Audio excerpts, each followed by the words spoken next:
Hello friends, প্রত্যেক দিনের মতন আবার চলে এলাম নতুন একটা ছোট্ট ব্লগ নিয়ে। তো ব্লগটি শুরু করার আগে তোমাদের সবাইকে আমার চ্যানেলে স্বাগতম। আর তোমরা দেখতে থাকো, পুরো ভিডিওটি দেখবে। আমি কি ভিডিও ছাড়ছি তোমাদের কাছে, সম্পূর্ণ ভিডিওটি দেখে তারপরে তোমরা ভালো লাগলে লাইক কমেন্ট করে দিয়ে শেয়ার করে পাশে থাকবে। তো ব্লগটি হচ্ছে, এই যে গাছগুলো এনেছি, যত গাছগুলো দেখতে পাচ্ছ এগুলো আমি লাগাবো। এই আগের যে টপের মাটিগুলো আছে এগুলোকে আমি চেঞ্জ করব। আর এখন আমি নতুন করে নিচ্ছি কি কি সেগুলো তোমাদের দেখাচ্ছি।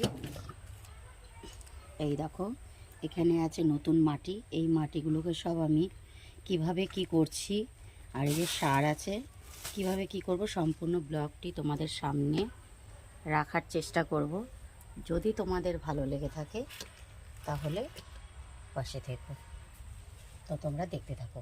তো এখানে পুরনো মাটি সব আমার চেঞ্জ করা হচ্ছে।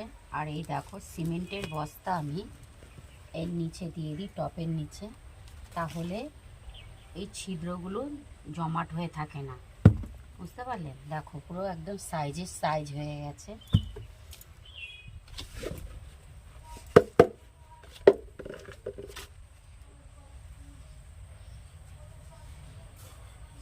এই যে গঙ্গার বালি দেখতে পাচ্ছ, এগুলো সব টপের নিচে আগে দিতে হয়। তাহলে কি টপের যে এই ছিদ্রগুলো আছে এর থেকে জলগুলো সফট হয়ে নিচে পড়ে যায়, তাহলে গাছের শিকড় পচন ধরে না, গাছ ভালো থাকে বর্ষার দিনে। বুঝতে পারলে? তো বন্ধুরা, এখানে আমি মাটি সব দেখো মিক্সড করে নিয়েছি সার দিয়ে। যা যা আমার মানে সার দরকার ছিল এখানে দেওয়ার, সব দিয়ে আমি মিক্সড করে নিয়েছি। কত যে কষ্ট হয় এই যে মাটি এরকম মিক্সড করা, সব গুছিয়ে নেওয়া। সে মানে যে করে সেই বুঝতে পারবে যে কতটা খাটনিকার কাজ এটা। আমি দেখো মাটি ছেনে নিয়ে গেছি।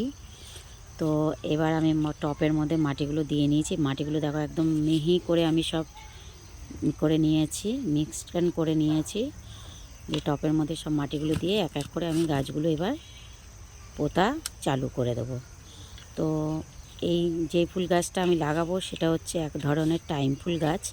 তো ওটা অনেক কটা কালার আছে, দেখতেই পাবে। এই দেখো কালারগুলো ভীষণ, এগুলো এক জায়গায় লাগালেই তবে গিয়েই ভালো লাগবে এই কালারগুলো। তো এক এক করে আমি সব কটা কালার এই টবটার মধ্যে বসিয়ে দিয়েছি। তো যখন এই ফুলগুলো ফুটবে ভীষণ ভালো লাগবে। তো পরের ভিডিওতে তোমাদেরকে আমি দেখাবো কেমন ধরনের মানে লাগিয়েছি আর কেমনভাবে ফুটেছে।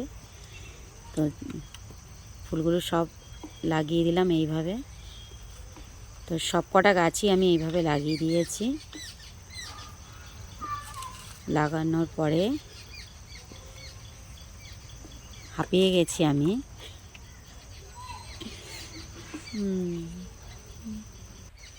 কালার কটা এত সুন্দর গাছের, আমি আর মার্কেটে গিয়ে, ফুল মার্কেটে গিয়ে আমি থাকতে পারলাম না এই কালারগুলো দেখে। তো এক এক করে আমি সব কটা কালার নিয়েছি, মানে যে কটা কালার ছিল ওনার কাছে সব কটা কালারই নিয়ে। চন্দ্রমল্লিকা দেখতে পাচ্ছ, এটা এই গাছটি গত বছর শীতকালে নিয়ে এসেছিলাম। তো এই গাছটি বেঁচে রয়েছে যত্নের কারণে, 12 মাস ফুল দিয়েছে।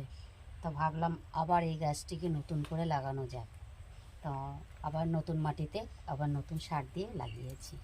তো বন্ধুরা, আমার গাছ লাগানো কমপ্লিট হয়ে গেছে। তো যদি তোমাদের ভিডিওটি ভালো লেগে থাকে তাহলে লাইক কমেন্ট শেয়ার করে পাশে থেকো।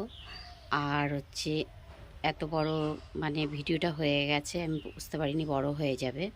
তো ফেসবুকে কতটা নেবে আমি জানি না।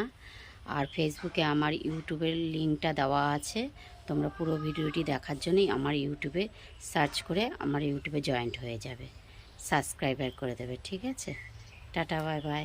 তার আগে তোমরা একটু গাছগুলো দেখে নাও আমি কিভাবে করেছি। এই দেখো লাগানো হয়ে গেছে, গাছগুলো পোতা হয়ে গেছে। এই দেখো সব 4টে, এই একটা লাগিয়েছি 5টা, এই একটা লেগেছে 6টা, আর এই দুটো বাকি আছে, এই দুটো আমি মাটিতে পুঁতবো। মাটির গাছের জড়ই আলাদা, তাই না?